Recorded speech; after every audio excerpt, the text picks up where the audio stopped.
इस वक्त मेरे देश के प्रधानमंत्री को कश्मीर जाना चाहिए था, वो बिहार पहुंच गए। ये तस्वीरें जो पूरा देश देख रहा है, वो तस्वीरें आपने देखी कि नहीं देखी?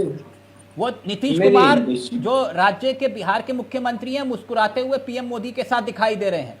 वो तस्वीरें आपने देखी कि नहीं देखी? नहीं, बिल्कुल मैंने देखी वो तस्वीरें। देखी आपने? जिस वक्त कश्मीर में होना चाहिए था मेरे प्रधानमंत्री को, वो बिहार में चुनावी रैली कर रहे हैं।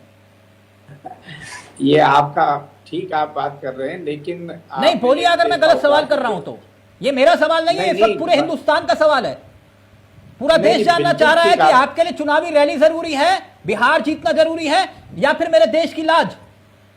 नहीं, चुनाव रैली का तो इससे कोई संबंध ही नहीं है। 3 दिन पहले की जो घटना थी, उस घटना में पूरी कैबिनेट की बैठक बुलाई गई। दिल्ली में प्रधानमंत्री जी ने अपने हाथ में कमान ली, सारा काम प्रधानमंत्री जी ने किया।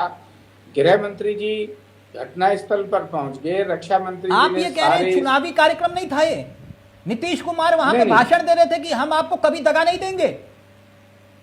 वो अपनी वफादारी के सबूत दे रहे थे वहां पर मंच से। और मेरे देश के प्रधानमंत्री मंच से ऐलान कर रहे थे कि हम पाकिस्तान को क्या जवाब देंगे। मतलब चुनावी रैली में वो कह रहे हैं। और प्रधानमंत्री जी जो बात कहते हैं वो दम से कहते हैं, और उस पर रिजल्ट भी आपके सामने देते हैं। आपने उससे पहले के भी उदाहरण देखे हैं, और आज की जो घटना है उससे निश्चित रूप से। तो बता दीजिए पुलवामा का कौन जिम्मेदार था? हमें तो आज तक नहीं पता चला सर कि वो आरडीएक्स कहां से आया था, कैसे आया था, क्यों आया था, कौन लेकर आया था। अगर आपको मालूम है तो बता दीजिए सर, क्योंकि 2014 से पहले तो बीजेपी इस्तीफे मांगती थी कि इस गृह मंत्री ने इतने कपड़े बदले तो उनके इस्तीफा ले लो। और 2014 से पहले इस्तीफा भी हुआ, आप भी जानते हैं। हुआ ना सर, मुंबई हमले में शिवराज पाटिल का हुआ, एनएसए का इस्तीफा हुआ। तो आज तो कोई इस्तीफा नहीं मांग रहा सर। देखिए, कुछ बातों का जवाब व्यक्तिगत रूप से भी दिया जा सकता है, चैनलों में उनको दिया जाना मैं समझता हूँ उचित नहीं होगा। देश की सुरक्षा का मामला है, बड़ा गंभीर मामला है। ऐसे लोग सर व्यक्तिगत रूप से जवाब, मतलब मैं समझा नहीं आपकी बात। फोन पर बताएंगे क्या आप मुझे? नहीं, मैं आप व्यक्तिगत रूप से आपकी और मेरी बात होगी वो अलग चीज है, लेकिन जिस तरह की बातें हैं उन बातों को देखे देश नहीं, व्यक्तिगत रूप से आप मेरे मित्र हैं, मैं बोल रहा हूँ सार्वजनिक रूप से। लेकिन इसका मतलब ये थोड़ी ना हुआ कि आप जवाबदेही से बच जाएंगे। सरकार में आपको जवाब देना है। मैं एक बात बिल्कुल स्पष्ट रूप से कह रहा हूँ। आपने भी देखा कि माननीय गृह मंत्री जी पहली बार देश का कोई गृह मंत्री घटना के 1 घंटे के अंदर घटना स्थल पर पहुंचा। ये सबके सर 1 घंटे में नहीं सर, नहीं 1 मिनट जोशी जी मेरी बात सुनिएगा सर। ये मैं मांग नहीं कर रहा कि गृह मंत्री इस्तीफा दें। आपके बीजेपी के अपने नेता, सर सुनिए ना, बीजेपी सर बताने दीजिए देश को। देश भी ये बात सुने, क्योंकि मैं जानता हूं कि देश की मीडिया में ऐसी खबरें नहीं आती है। आपके अपने नेता अमित शाह जी से इस्तीफा मांग रहे हैं, मोदी जी से इस्तीफा मांग रहे हैं। आपके अपने बीजेपी के नेता जानते हैं सर कौन है? मैं उनका सोशल मीडिया एक्स पर लिखा हुआ बयान पढ़ रहा हूं, जो इंग्लिश में लिखा है, अंग्रेजी में लिखा है उन्होंने, उसका तर्जुमा हिंदी में कर रहा हूं। मैं बताता हूं फिर ये कौन है। ये है सुब्रमण्यम स्वामी। ये देखिए आपकी स्क्रीन पर। जवाबी कार्रवाई की मांग करने की बजाय पहले मोदी शाह से इस्तीफा मांगो। चीन, पाकिस्तान, मालदीव, बांग्लादेश पर कई बार इनकी परीक्षा हो चुकी है और दोनों ने आत्मसमर्पण कर दिया। भारत माता का अपमान हुआ। देखिए जोशी जी, ये कोई मामूली व्यक्ति नहीं है स्वामी जी। पूर्व कैबिनेट मंत्री, 6 बार के सांसद रह चुके हैं, बीजेपी के नेता हैं, खुलकर बोल रहे हैं, कह रहे हैं इस्तीफा दो पहले मोदी और अमित शाह का। मैं आपकी बात से पूरी तरह सहमत हूं। सुब्रमण्यम स्वामी जी ने जो बात लिखी है उनसे यही उम्मीद की जा सकती है। अच्छा, और कोई उम्मीद उनसे नहीं, सुन लीजिएगा प्लीज, मेरी सुन लीजिएगा, उनसे और कोई उम्मीद नहीं की जा सकती। आप भी जानते हैं, मैं भी जानता हूं। क्यों? उनसे हम कोई और उम्मीद नहीं कर सकते हैं। वो यही कहेंगे, निश्चित रूप से कहेंगे। एक मिनट, आपने कहा कि हम उनसे कोई और उम्मीद कर नहीं सकते। वो आपकी पार्टी के नेता, निकाल दीजिए ना बाहर उनको पार्टी से, पहली बात। और दूसरी बात ये, ना आपके पास अगर गृह मंत्रालय के पास ED, CBI, income tax, IT, सारी खुफिया जांच एजेंसियां, ये सारी विपक्ष के नेताओं के पीछे लगाने के लिए है। वो क्या गलत सवाल उठा रहे हैं कि आप विपक्ष के नेताओं के पीछे लगा दीजिए सारी एजेंसियां?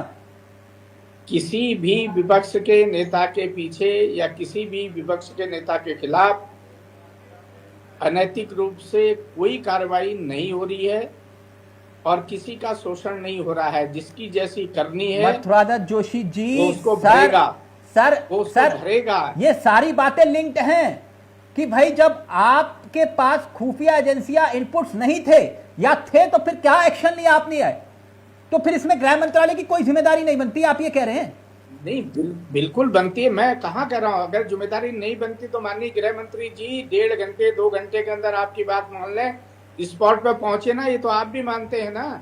अच्छा, तभी पहले शिवराज पाटिल का इस्तीफा होता था, पूर्व एनएसए का इस्तीफा होता था, आपकी सरकार में किसी का इस्तीफा नहीं होता।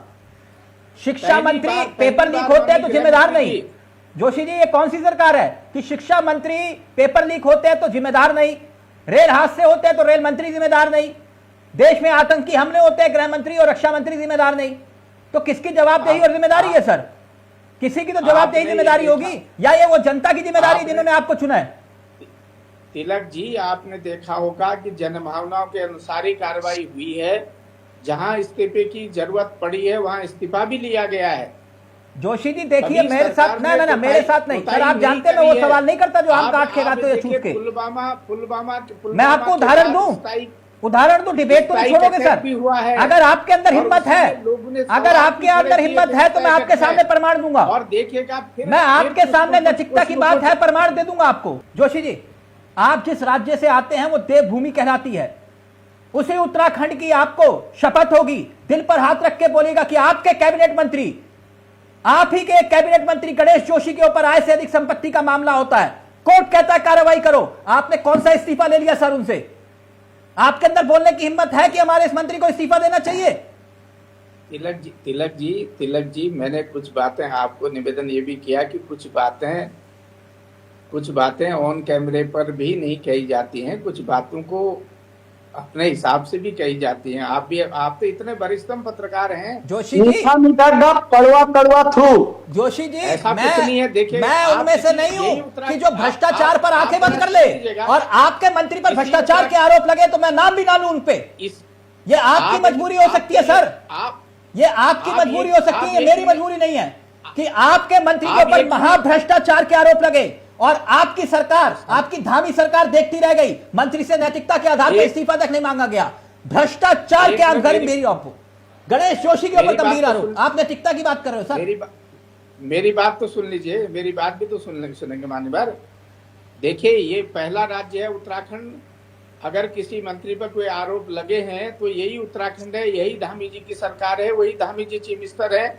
इस्तीफा लेने का काम भी हुआ है। फिर झूठ बोला सर आपने कि नहीं हुआ है, फिर झूठ बोला आपने। मैं माफ करिए, आप मेरे परम मित्र हैं लेकिन आप गलत बोल रहे हैं। मैं आपको फिर उदाहरण दे दूंगा आपके राज्य का, जिनके ऊपर गंभीर आरोप लगे। हरक सिंह रावत जानी प्रकरण में इस्तीफा दिया कि नहीं दिया तिवारी सरकार में? बिल्कुल दिया। फिर आप ये कैसे कह रहे हो? और आपके मंत्री के ऊपर इतने गंभीर आरोप लगे और आप नैतिकता के आधार पर इस्तीफा नहीं ले रहे, और आप मुझसे कह रहे हो कि बंद कमरे में बात करूं मैं आप लोगों से? आप समय आने दीजिए, उसमें भी कार्रवाई होगी। मैं आपको बिल्कुल भरोसे के साथ मैं अभी वो विषय नहीं है, क्योंकि आपने जिक्र किया तो मुझे मजबूरन वो बोलना पड़ा।